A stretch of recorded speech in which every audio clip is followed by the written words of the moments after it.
So talking about physical media, let's go back to the topic of the night, of the morning of the day, which is Fifth Element.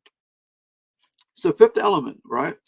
As I mentioned, I picked this up yesterday because I thought, yeah, along with Predator, that was the first one I actually picked up, was Predator. So this is the definitive edition, right? With Arnie. Was a craft knife. Oh, no, I actually broke my thumbnail in half, so I can't really use that to see the sellotape. So usually, they keep the sellotape to keep the people from walking away with the DVD or the DVD falling out. So let me I didn't even open this yet. So, and it cost me $3, right? So I think it's a two DVD set, because yep, that's not bad for $3, $1.50 per DVD. But so this is definitive collection. So let's have a look. So you have 2 discs, right? And for this one, special features. So you get, disc 1 has audio commentary with John McTernan, Easter eggs, and the commentary with the film historian, right? Then you have disc 2 has deleted scenes, Easter eggs, documentary. If it bleeds, we will kill it. That's a documentary name. Then you got Inside the Predator, 7 featurettes. Wow. Outtakes, special effects, real, red suit, Predator camouflage test, and stills gallery, and Predator profile. 6 static pages. So not bad, man. Like, here's the thing about physical media, right? It can't get accidentally deleted. It can get lost or stolen, but it can't get accidentally deleted. It can't be like people can't go in there and erase certain scenes, right? That's the reason why I collect physical media, so that somebody, doesn't rewrite or censor bits of it because they don't want you to have the full version, as the director did.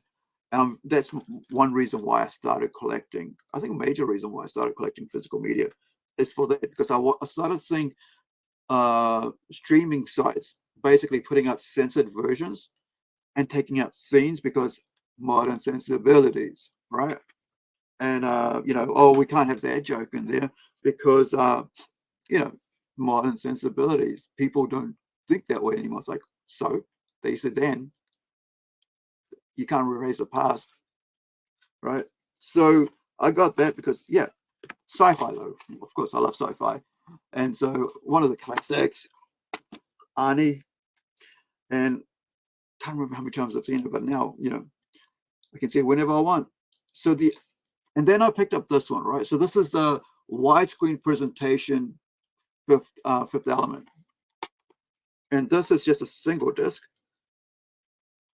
Oh, I can't use my thumb. Use the other thumb. Right.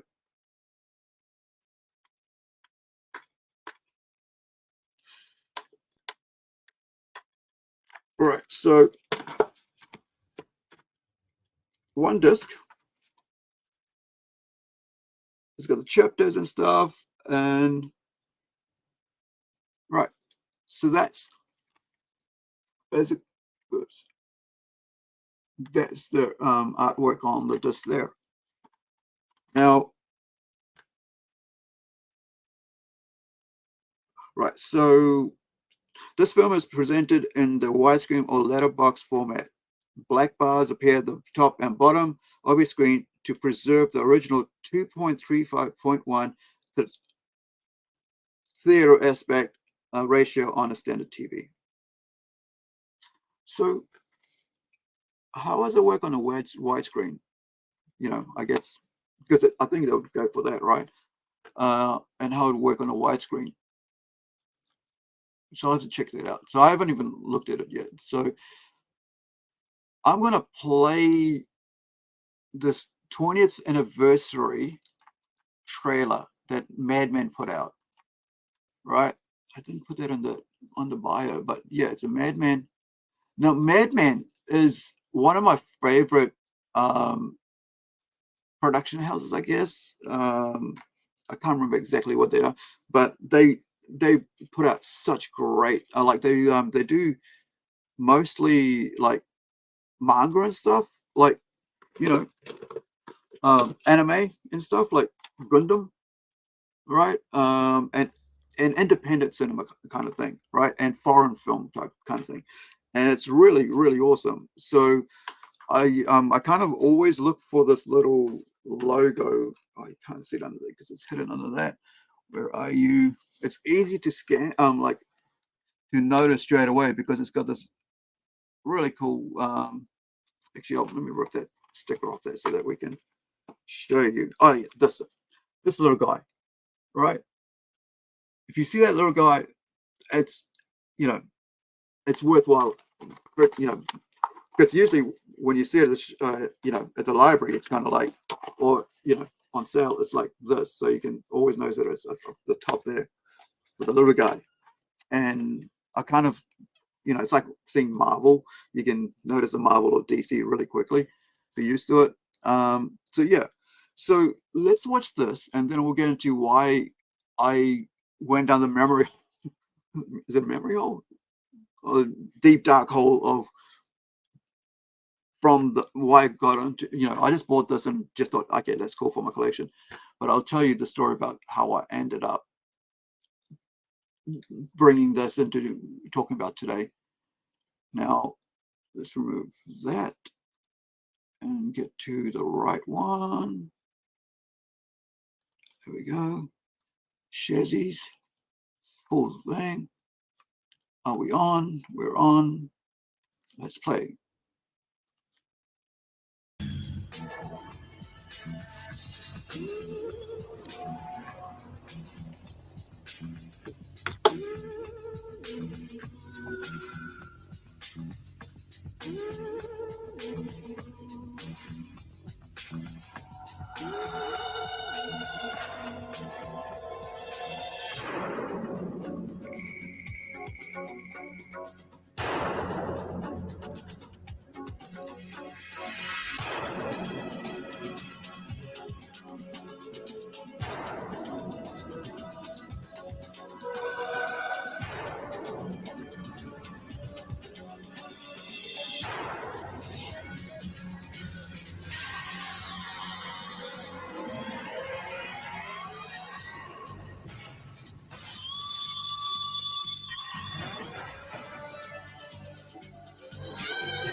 I would love to see that in the cinema again.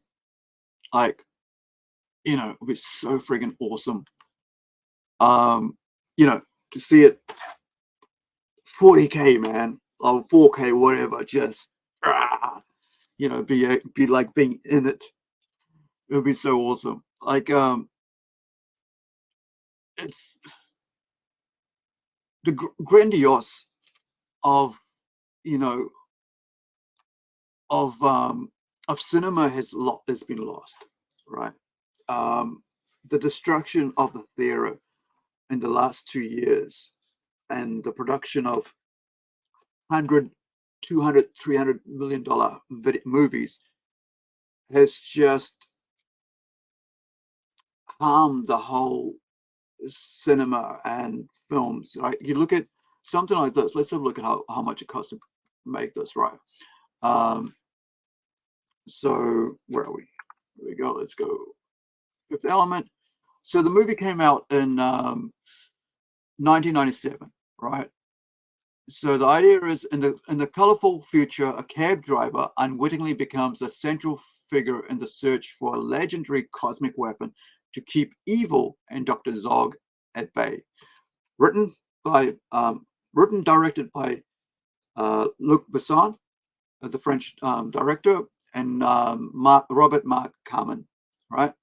Starring Bruce Willis, Mila Djokovic, and Gary Oldman. Gary Oldman at that time had just, if I remember right, had just done Dracula, right? Which is just boom. Yep.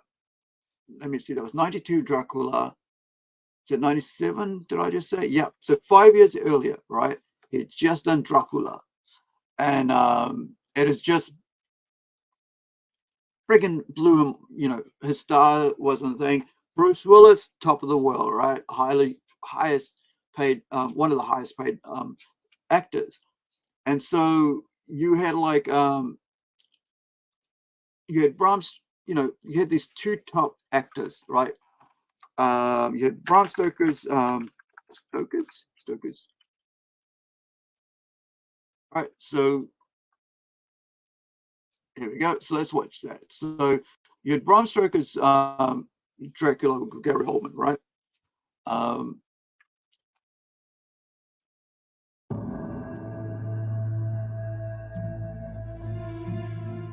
Here occurred the frightening and shocking history of Prince Dracula and the woman he loved. I have crossed oceans of time to find you. Yeah. Dracula. So you got Francis Ford Coppola movie. He's in there.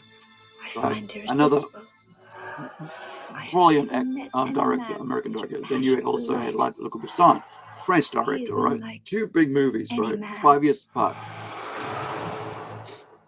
What are you? Yeah. And she's one of my favorite actresses, right? This one we fight, this one we face. Can take on many forms. He is both young and old. Yep. That's Gary Oldman. As vapor, as the fog. And he can vanish at will.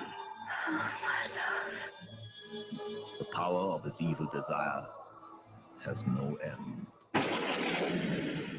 You've got to go to him. You've got to love him. She is a willing recruit, a devoted disciple. She is the devil's concubine. Join me in eternal life. Your salvation is his destruction. Yeah! I want to be what you are. I want to see what you see. I want to love what you love. Take me away from all this death.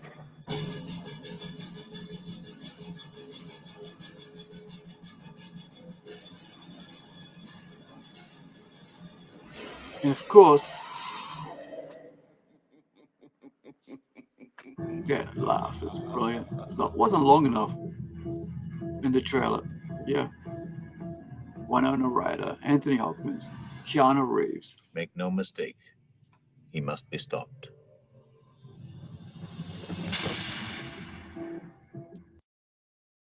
Right. So you had like within that 5 years. So this movie's like still around, right? Like people are still watching DVD of the movie, and people are still talking about it. This is what it was like back then. It didn't like suddenly like go away in 3 months. People would still be talking about the movies and stuff. You're like, oh, have you seen that? Oh yeah. It's on VHS now, so like I was able to pick it up yesterday for cheap, whatever, and we watched it last night, kind of thing. So you're still thinking like, and people would talk for years about certain movies. Now it's like, oh, when did it come out? Oh yeah, already forgotten, right?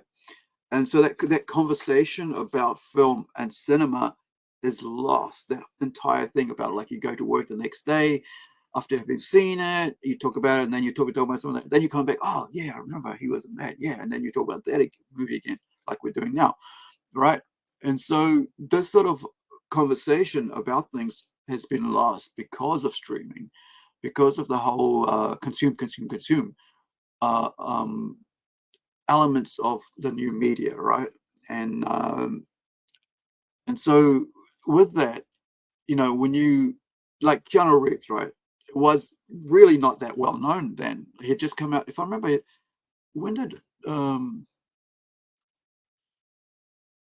now if if Keanu looks really young, right? So he was on Point Break, and let's see, let's hit up. So he was Jonathan Frakes or Raker. He was in the as the character. So he's the main hero kind of thing, I guess. Right. So let me see. So in 1990, Bill and Ted came out, right? Bill and Ted's Excellent Adventures. And so Point Break came out in 91. So Stoker came out in 92. So he had just come out of Bill and Ted's Journey, right? And so just, you know, so it was a kind of a teen heartthrob, right? And I'd watched, you know, I think I must have seen Bill and Ted at the movies then, because I was in Auckland at the time, working, of course. And because I then bought the soundtrack to Bill and Ted's Excellent Journey, Adventure, or was it Bogus Journey? I think Bogus Journey had Primus. I think that's the one I bought it. But I actually also had the comic book, right, of it. Like they had like a prestige edition adaptation of that. So then you had like a year later, Hayes and Bram Stoker's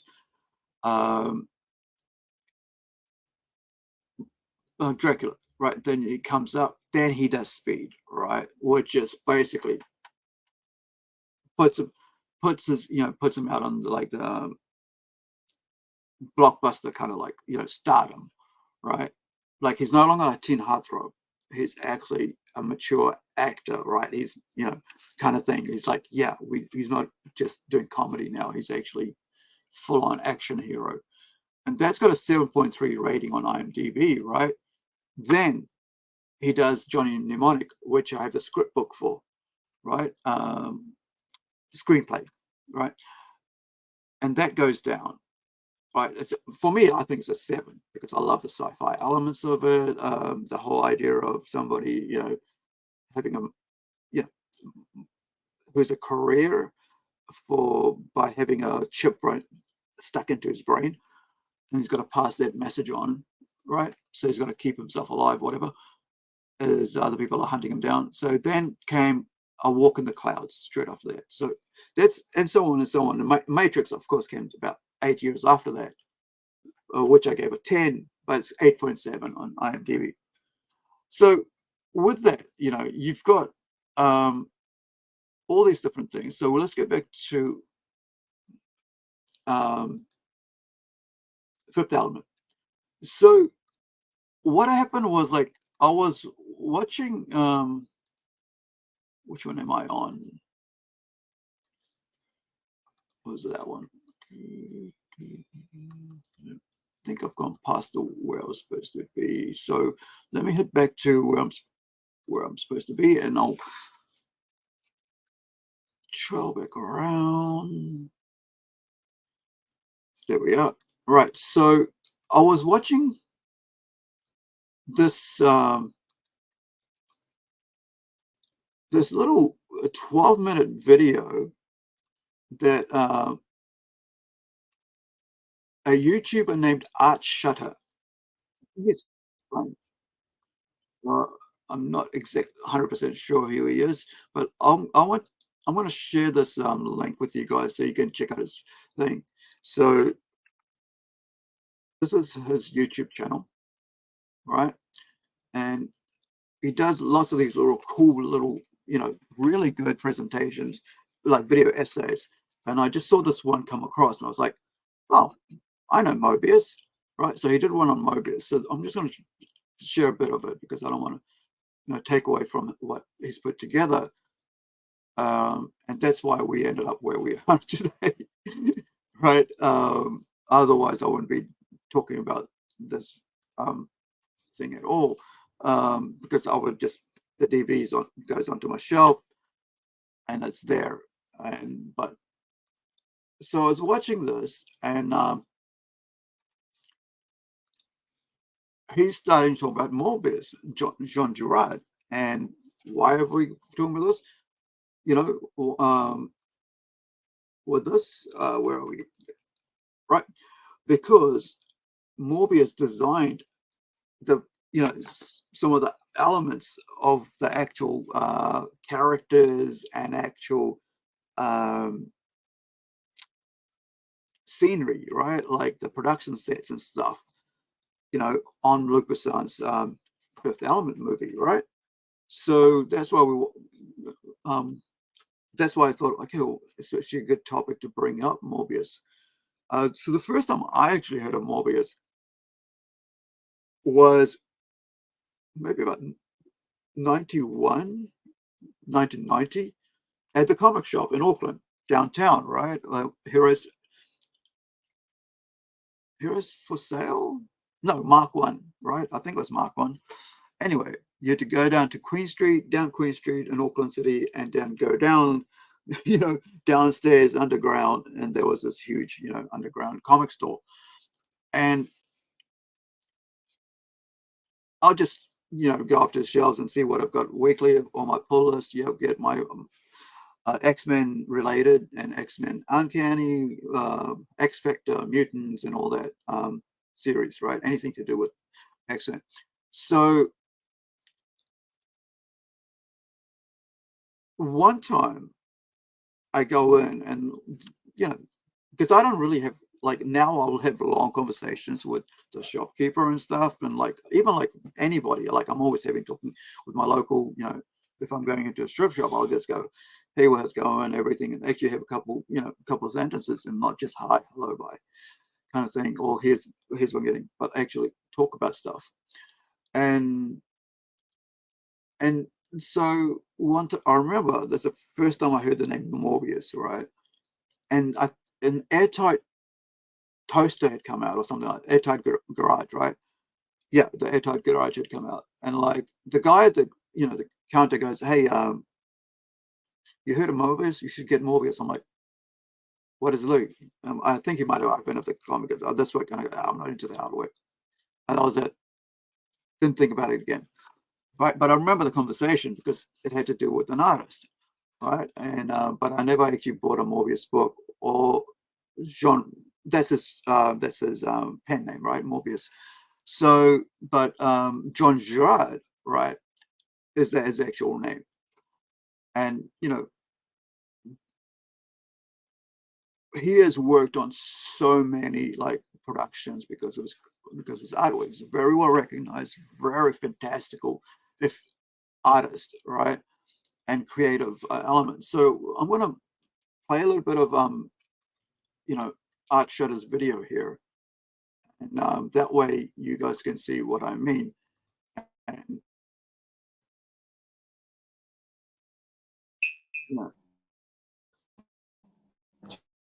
Young Girauд was a French comic artist and illustrator, revolutionary under the pseudonym Moebius, with sorry, I works think we like just lost it. My Artide bad, guys. Garage and The Incal. Let me go back. I don't want you guys to miss out on this cool little video. And I'm only going to play about a couple of minutes of it, but there we are. So, because I want to put them on a bigger screen. So let's go.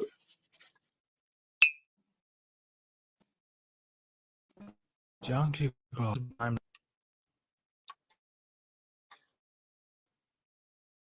known under his pseudonym Gear in the Western Blueberry, and later revolutionized European comics in the 70s and early 80s under the pseudonym Moebius, with works like Artide Garage and The Incal.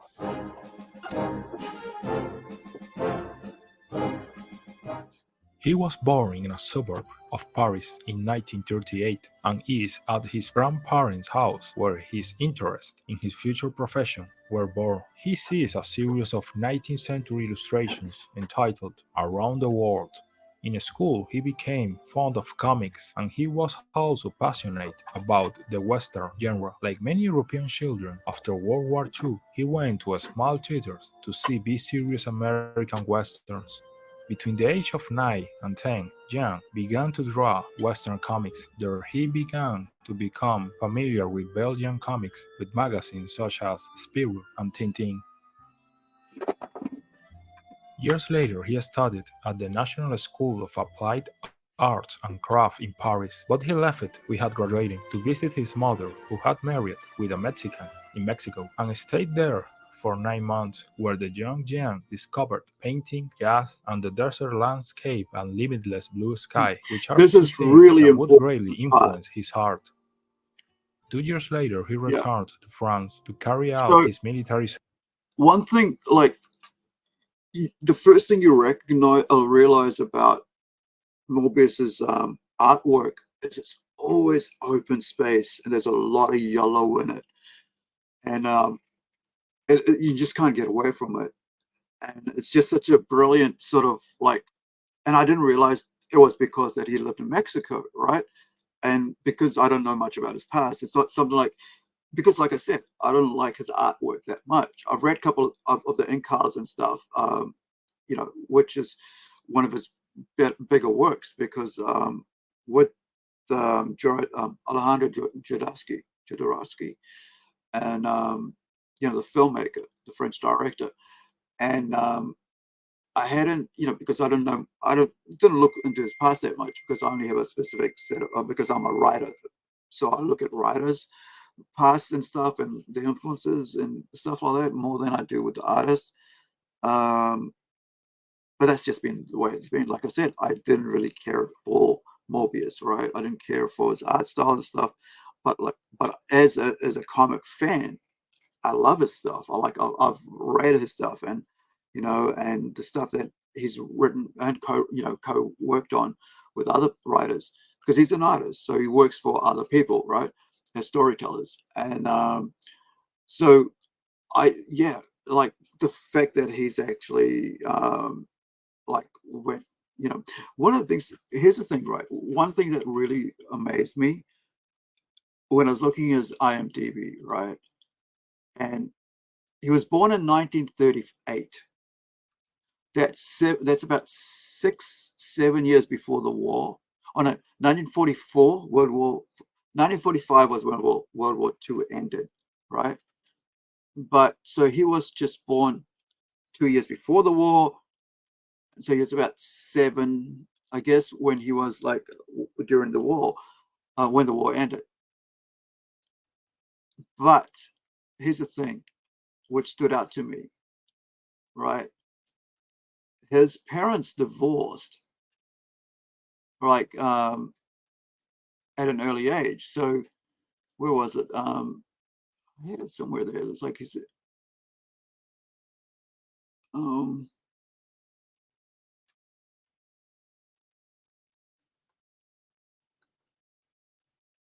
I think it was around about, yeah, I think he was like 5 or 6 or something like that.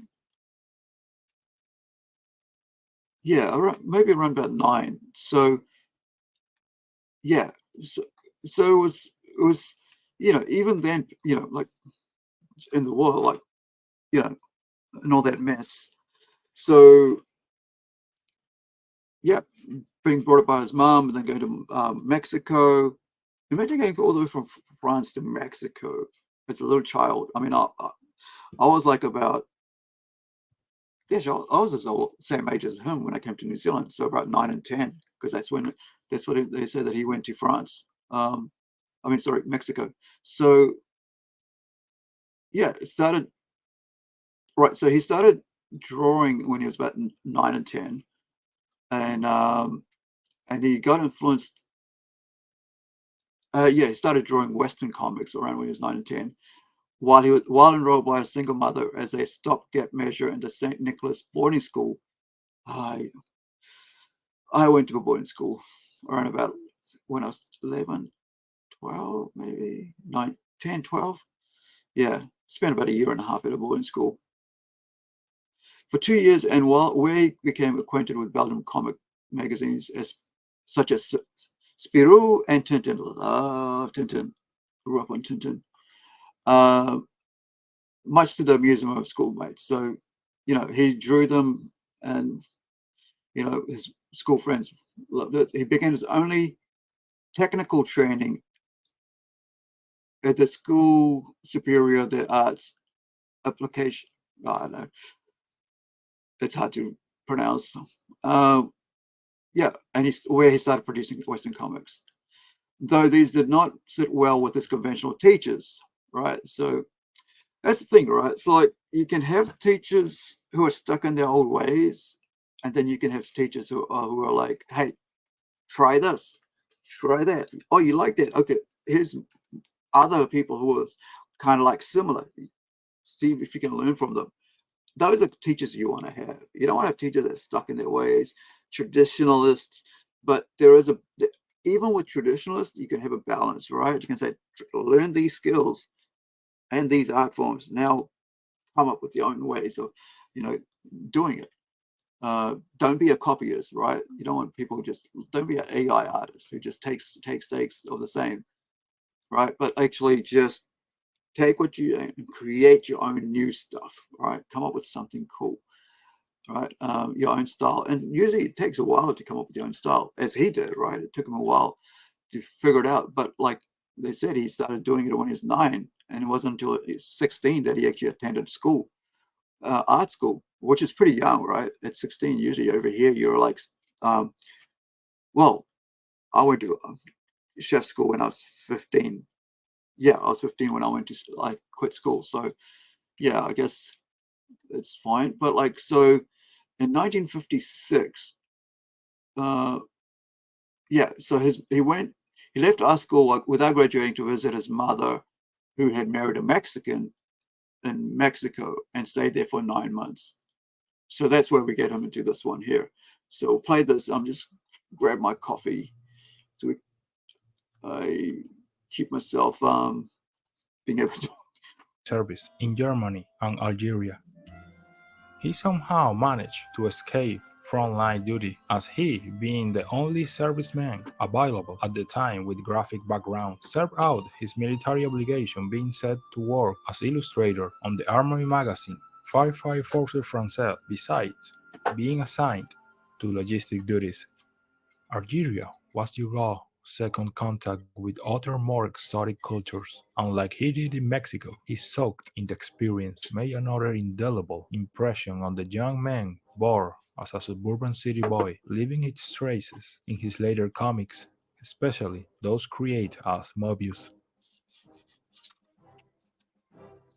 At 18, Gigal was drawing his own humorous, Morris-inspired Western comic, two-page shorts, Frank et Jeremy, for the magazine Far West. His first freelance commercial sales. Magazine editor thought John Yang was gifted with a knack for humorous comics. However, he achieved celebrity as a comic artist for the Western Blueberry, a script by Jean-Michel Chalier, and whose first installment was published in 1964 in the magazine Pilot.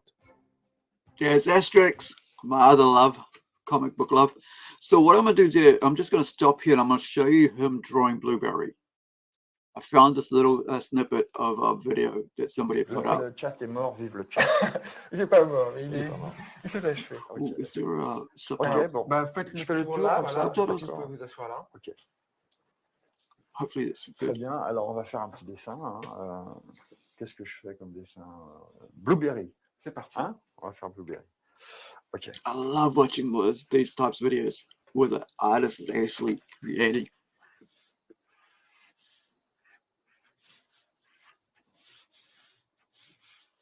I like watching my friends do it. Like, one of my friends, Shane, right? He's like, he's an artist who's done this, right? Like, for me, and I put this up here all the time because I show it off all the time because I love this so much, right? And you know, I'm a fan of, you know, lifelong fan, you know, 40-year-old fan of, like, 40 years of being a fan of Judge Dredd. And yeah, this was a Christmas gift, by the way. And you can see his artwork at Art of Evans on Instagram and on Facebook. Yeah. But yeah, just the line work, right? look at how quick he does it. And that's the thing, like after having done it for so long, you know, and felt, right? Not pencils, so you can rub it out. It's felt. This is, you know, dude's been doing it for so long, you know, and his technique and everything is just so he knows exactly what the proportions were, you know. And this is what comes with years of experience of working on something. And I think this is what AI doesn't teach you, right? I know a lot of people like artists and like, hey, I don't mind AI, and I'm not a elitist when it comes to it. I just want to say, like, you can't learn this, Et voilà. right? What is that, like about 30 seconds, like a minute? OK. Parfait. Ça va comme ça? Yeah. A couple $100 worth right there. Impeccable. Because that's how much people will pay for it right there. Eh bien, c'est fini. Je crois qu'on a battu leur record de connexion. C'était un vrai plaisir C'est vrai, d'avoir cette discussion avec vous, avec Bon, les internautes. d'accord. On va se retrouver dans un mois avec Pomme Bermos. Vous connaissez? Ah non, justement, ça With the palms. m'intrigue. Eh ben, posez vos questions sur Internet. OK, d'accord. Il répondra. Et puis je regarderai le chat. Voilà, à dans un mois. Ciao. Yeah. Like when I you know, when people, like I said, like, you know, when you do the whole AI thing, what that does is actually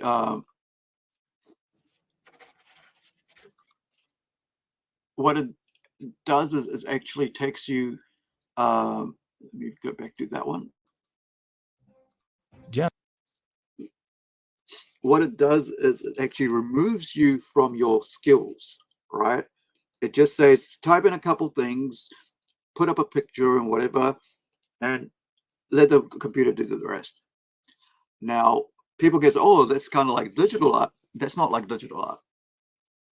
See, when a person's got a stylus in their hand, they are still drawing.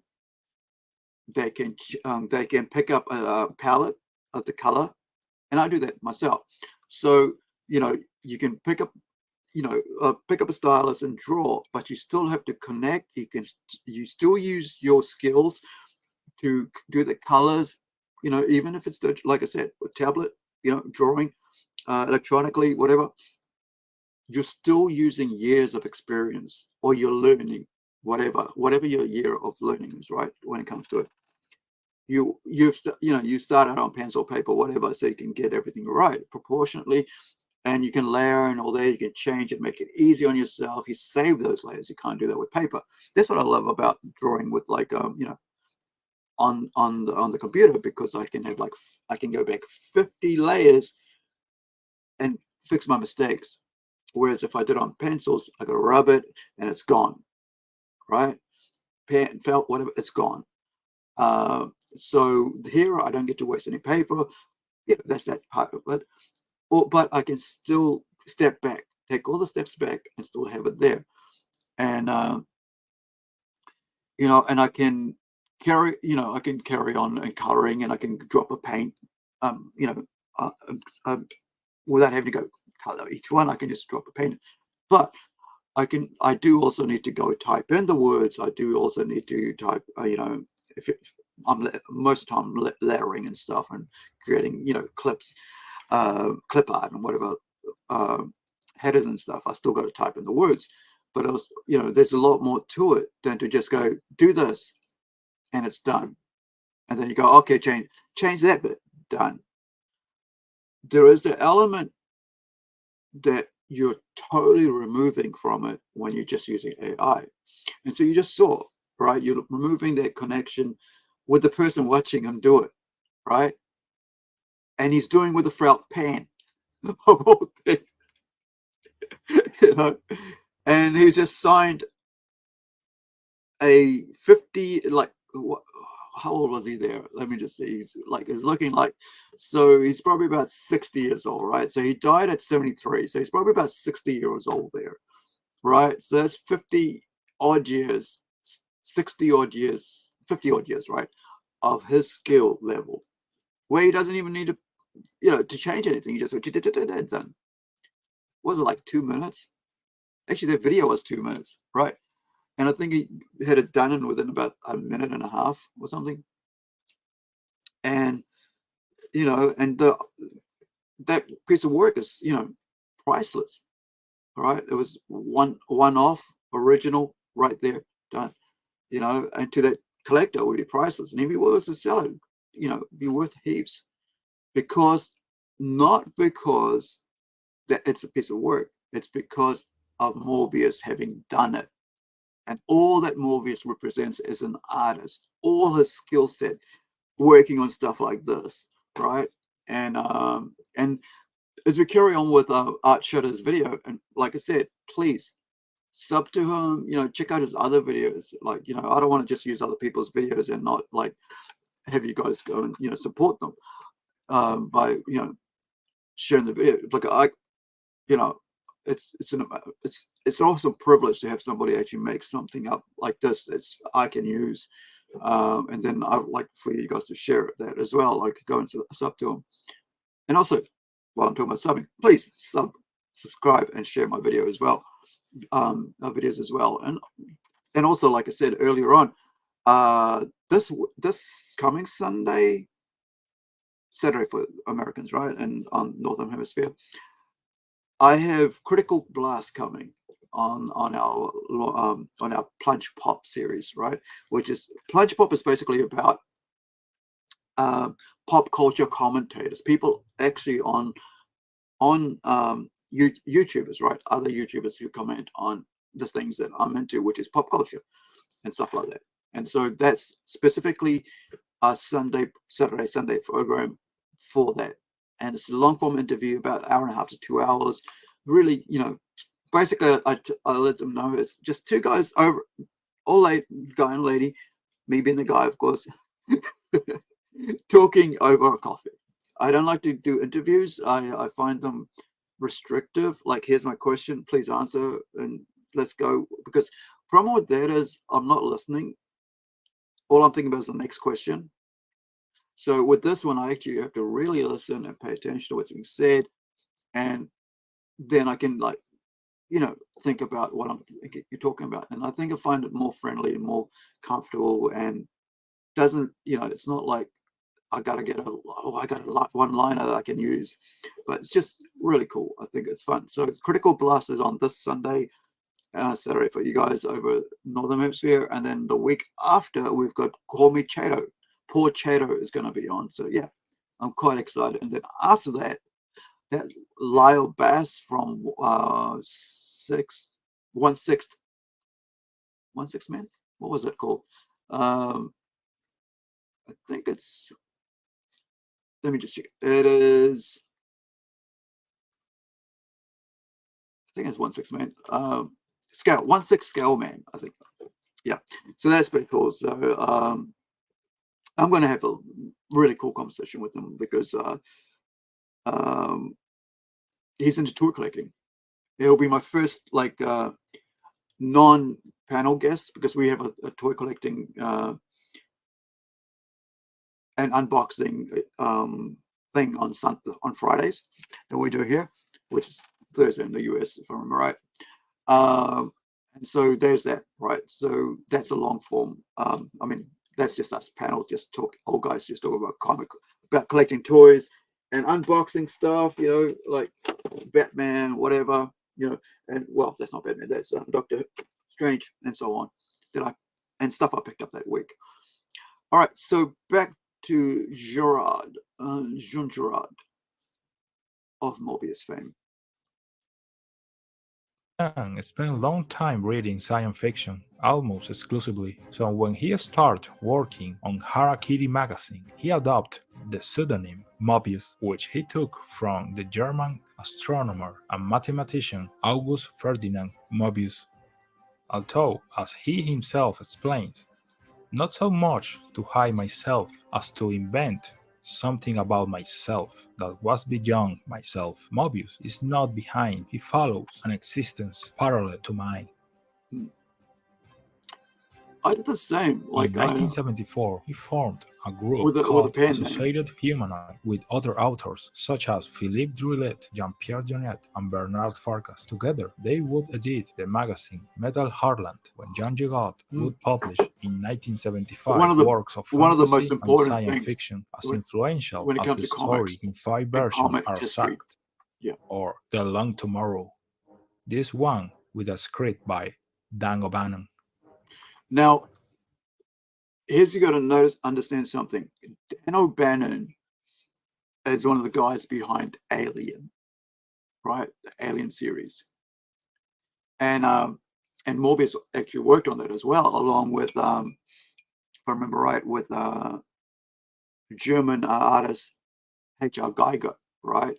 He's the one who created the alien character, right? The alien mother and whatever. Or the creature, yeah. So what is sad about, like, even the metal headlines going in the US, it was called heavy metal, right? And last year that came to an end. If I remember, yeah, it was last year. That series that had been going on since the 70s, right? From that been born due to these guys, right? Morbius being one of them, right? Publishing that over in France, right? Bringing all this amazing art and comic for adult readers, not for kids, right? For adult readers. So you had all this magical, amazing sci-fi, artists getting together and creating this amazing work, and then being able to bring that to America, where it wasn't available at that time, right, in the 70s, because what had happened, you had the certification thing that had happened in the 50s, which meant the only thing that they started producing, they didn't have to, right? They didn't have to. Marvel and DC didn't have to only produce superhero comics, but that was a safety net for them. So they chose the safety way out. And so they stopped producing romance stories, they stopped producing horror, they stopped producing sci-fi. They just went, it's superheroes. That's what the kids love. That's what they want. They don't want us to do anything for any of that stuff for kids. So we just give them superheroes. So that's why superheroes, basically for the last 40 odd years, has ruled Western comics, right?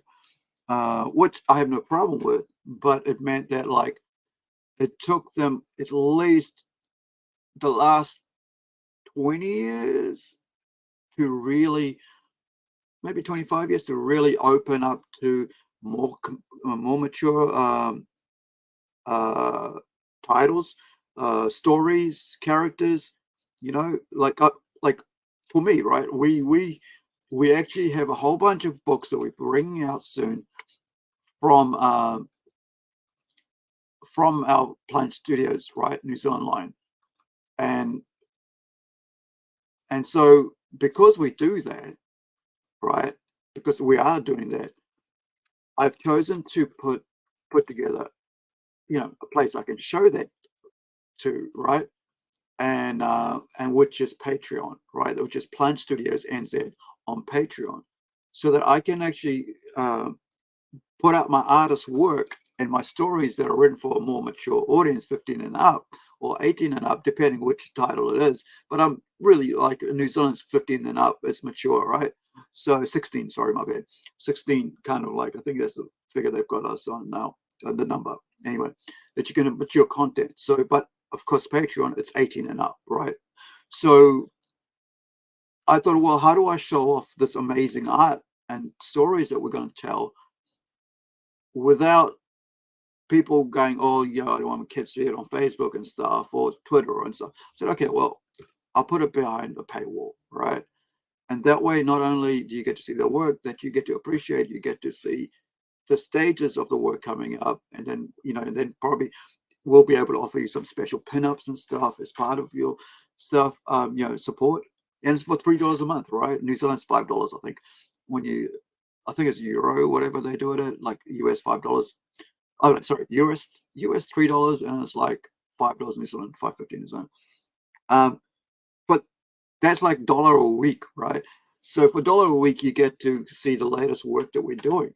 And I'm setting that up. I mean, I had 3 images come last week from my Spanish artist, if I remember right? A cyborg, like a robot, right? Amazing work. Let me just, while I'm on that, I'll show you why, and why in line with this, right? I did a little video about it the other day, last week, I think.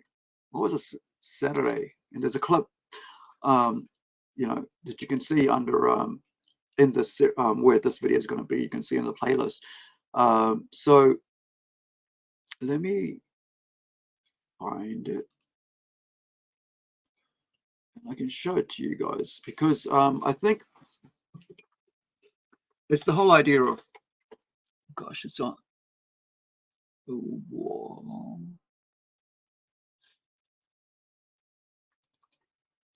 right, there we go. Just need to bring up this file because you know, it's the work. I am really like, the reason I want to, like, I decided to do that is like not only to just so that like I can support my, you know, support my artists all around the year, but also, you know, be able to have show off the work we're doing, right? And their work, especially, that's coming up. Where are you? There. I have it backwards. So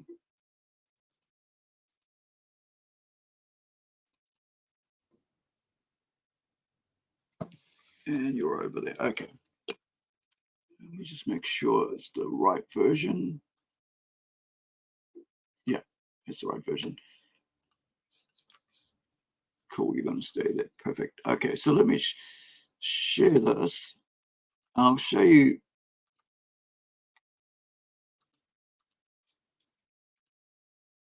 All right. So this is one of the artworks, right? That one of the pinups we're going to do, and I'm looking at probably putting this in the center of the book, of the comic book, which is like 28 pages of art, like story, self-contained, so you don't have to buy the next issue or any other issue, right? And this is from Robot Nation TM, right? This new book we got coming out. It's a standalone. You can, but it's a series. We're going to do a series of them, short stories, 2 short stories per book, but or 3 depending on how, you know, how long the story are. So this is a 12-page story. This is called The Trouble with Bobo GM, right? A trademark. And so yeah, this is a 2-page spread. So it's like opens up like a poster. So it's a 3 size, whatever. And we're going to make a poster for it when we go to Kickstarter. And there's 3 versions of it, right? It's 3 different backgrounds and so on. And also, you know, there's changes to the body. And let me see if I'm on the right place. Yep, I'm on the right place, so I can bring it up. Yep. So, yep. You know, I just said, take this character and like make a pinup of it and add this to it and add that to it, you know, and so on. And yeah. And so that's why, you know, that's why we have a Patreon. So we can say, okay, when we have Patreon, we can show there's other versions of this work, right? That we can't show to you, like not safe for work stuff. Not something, you know, filthy or whatever, but not safe for work, right? And that way we're not creating any controversy for people who, you know, whatever. So let us get back to Jean Girard. And the reason I mentioned it, right, because of the whole fact that there was a controversy around heavy metal, where heavy metal had been taken over by activists. So this thing that had been going on for about 40 odd years, this amazing magazine for adults, not for children, for mature adults, right? Suddenly people were like going blah, blah, blah, you know, like, oh, we're changing this in it. And the readers, the fans, the people who collect it, the people who put money in it for so long because they're adults, right? And they have money. Basically said, well, what are you doing? You know, why are you changing all this? Oh, it's because you guys are, you guys are like sexist and all this. Like, what? We've been following this thing and it's been the same for so long, and suddenly all of a sudden it's like we're sexist, right? We're the one who's been supporting this business, we've been supporting this publisher and kept this thing going, right? And because we enjoyed it, and now you call it saying such and such about us. So they started insulting the fans and readers. And so within about 12 months, the sales just plummeted, just like the shares from $200 to $80 now at Disney. The fans, right? You don't insult your fans, you don't degrade your fans, you don't tell them they're racist or whatever, sexist, whatever, misogynist. You don't, because they're the ones who have the money, right? You never tell the long-time supporters of you that to take a hike, as we say in New Zealand, right? And so, yeah, so heavy metal basically went downhill. People just went, yeah, well, if that's how you treat us, we'll just hold on to our money, go spend it elsewhere. One of the other things I want to mention while I'm on heavy metal, and this is like established thing that influenced and allowed so many creators to be able to just be out there doing stuff that that wasn't just superhero, right? Just wasn't friggin', wasn't just this, right? It wasn't just friggin', doing that all day long, right? On everything you saw, it wasn't just that on every bookshelf, right? You got to see this, right? You got to see this other stuff like fantasy, science fiction, crime, all this stuff, right? And that way you got to appreciate art from around the world. Like I said, Belgium, France, Italy, right? Not just America. And so it was really cool. So like I said, my artist who's working with me, Francisco Conti, I haven't asked him directly, are you French? Or, doesn't really matter to me, because I'm more concerned of having a good relationship, with a working relationship with my friend, right? And as an artist, right? Don't care what culture he is, but if he wants to mention, yeah, I'm respectful. But yeah, I just love working with him, and he loves working on this. I had so much fun doing his spin up. Like, I know that's why I asked you to do it, because I could see that you're enjoying working on this project. It's like you're really free. I just write 2 sentences and you do the rest. And it's up to you what you put on the page in the panel. As long as it just follows whatever little, outline I give to you. And it's just, having so much fun out here. So when I say about how influential this thing is, when I first got back, not first got back, yeah, when I first got back into comics, it was about 2015. No, 2019 when I got 2018 when I got back into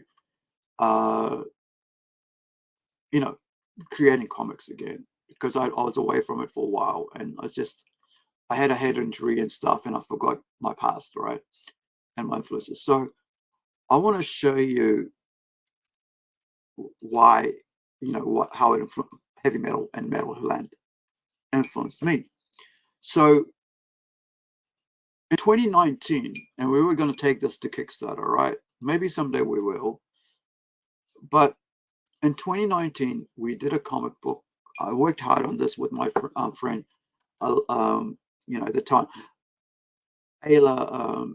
Let me just remember what was her name is there before I forget. Ayla Miller, right? Head writer Ayla Miller, right? So we put together the 60. I designed it, right? I designed the comic book. I actually had paid a guy. This is when I first got into actually doing a comic book. This artwork here, I actually paid for that cover, right? Way back in like 2010. just before I had my head injury, right? So might have been my 8th or 7th head injury. So, you know, we worked on this, and let me raise that up a bit more. And it's going, you know, you can actually buy this right now if you want it for $2.99 US, right? It's a 64-page comic book magazine, right, for mature readers. So 44 pages or 42 pages of self-contained comics from different artists, right? Different stories, comic strips, you know, comic stories, whatever, just, you know, comedy, horror, sci-fi, right? All that. It's the first place you'll find my character Templeton appear in, right? We've updated that, but like, you know, that's him there in the blue, and Placenta appears in it, like, for the first time. So like, it's in this, even though it's not in print, right? It hasn't been printed.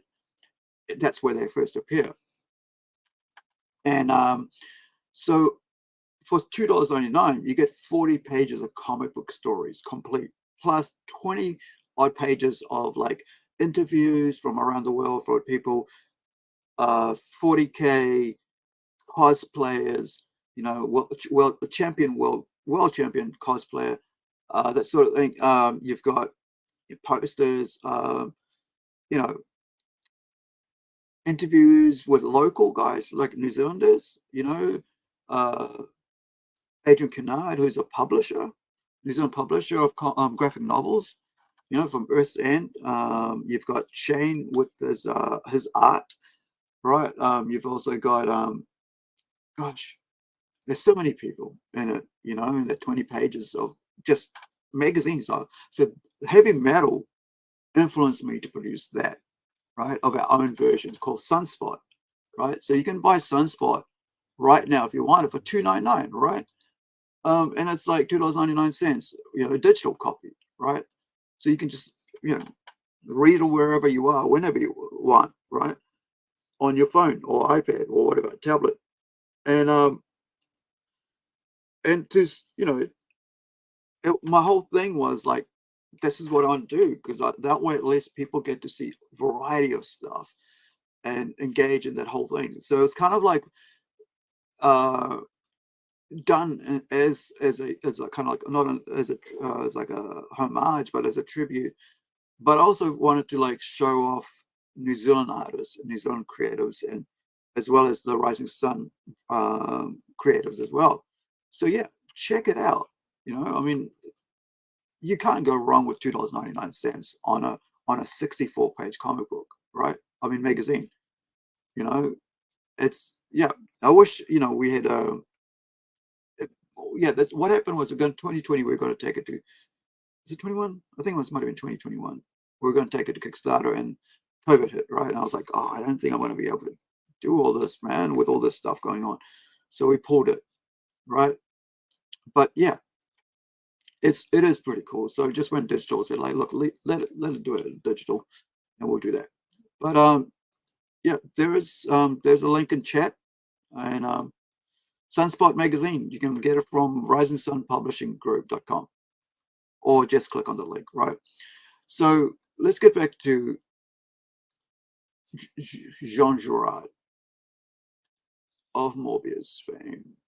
MOEBIUS. And of course, Art Shutter's video that we're looking at here. Oops. Right. MOEBIUS experiments with graphics, narrative, and color, especially with Airtight Garage, a science fiction story that MOEBIUS used as a laboratory of ideas, where he developed a universe of great richness and nuances with multiple references to science fiction and superheroes. Metal Hurlant was also published in Italy, Germany, England, Spain, and the United States under the title of Heavy Metal. Influenced so many great It had a artists notable and writers influence on the medium, promoting a boom in science fiction now, and right? the emergence Its of names. other cooperative initiatives like professional names. Shortly after, Jan began working as a storyboard artist for Alejandro Jodorowsky and his It mega reminds me of the production Iron Maiden Dune. somewhere He in made time. countless drawings that perfectly narrate the director's vision, shot by shot. Jodorowsky himself praised the French artist's ability, comparing him to a machine that generates drawings at superhuman speed. We Artists saw that, whose right? works would be well known years later also participated in this production, such as H.R. Giger, Chris Foss, and Dan O'Bannon as a visual effects specialist. Unfortunately, the film did not go beyond the pre-production stage due to, among other things, the cost, since many of the sequences that Jodorowsky planned and drawn by MOEBIUS for the movie had never been done before, and had been an innovation in special effects that would be seen in movies many years later. But the biggest stumbling block was its director and his vision, so eccentric as well as extraordinary that the big Hollywood production companies did not understand, or they didn't want to understand. But the echoes left by this unfinished production would resonate in Hollywood and in Jan's life. At the end of the 70s, after having his first exhibition Right, of you his saw drawing, Dune, right? We're still friggin' like the next movie's coming out in like 25 now. I think they've done that second part of 24 next year. Yeah, next year they're putting out in like March. I think they said about Dune's coming out. Part 2 is coming out in March next year. But you can see the influence of this one person's art. And you know, last week I talked about, or was it Saturday? I talked about Hajime Shirajawa, Hajime Shirajawa, and his work, right? And his work was on Metal Hurlant covers, right, for years, and also like pinups and stuff, right?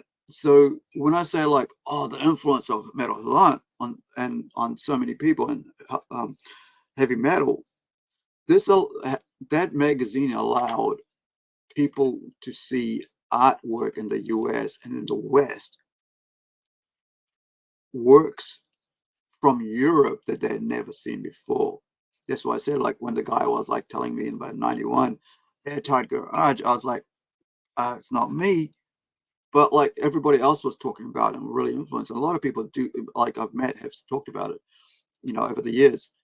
But it wasn't for me. But later on, I got to read it and enjoyed. I think I have read it, but I know I've read Ankal, right, because of Jodorowsky and stuff like that, and a couple of the others as well. So, but yeah, so here he is, like in the 70s, having an exhibition, as Art Shutter says, you know, in Milan, Italy, right?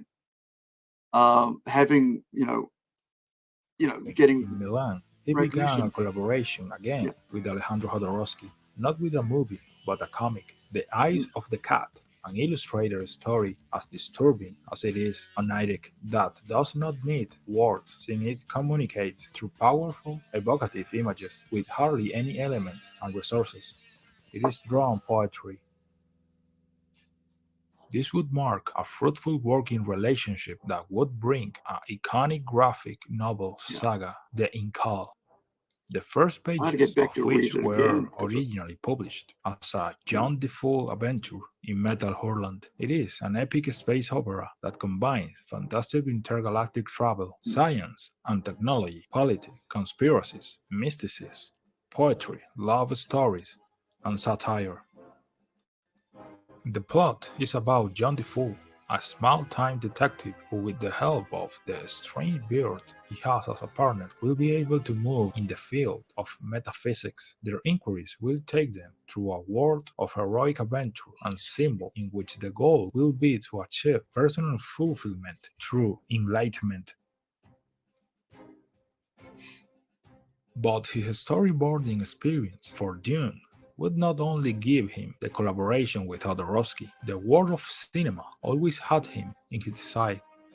He made design for films like Alien, Tron, Masters of the Universe, Willow, and Abyss.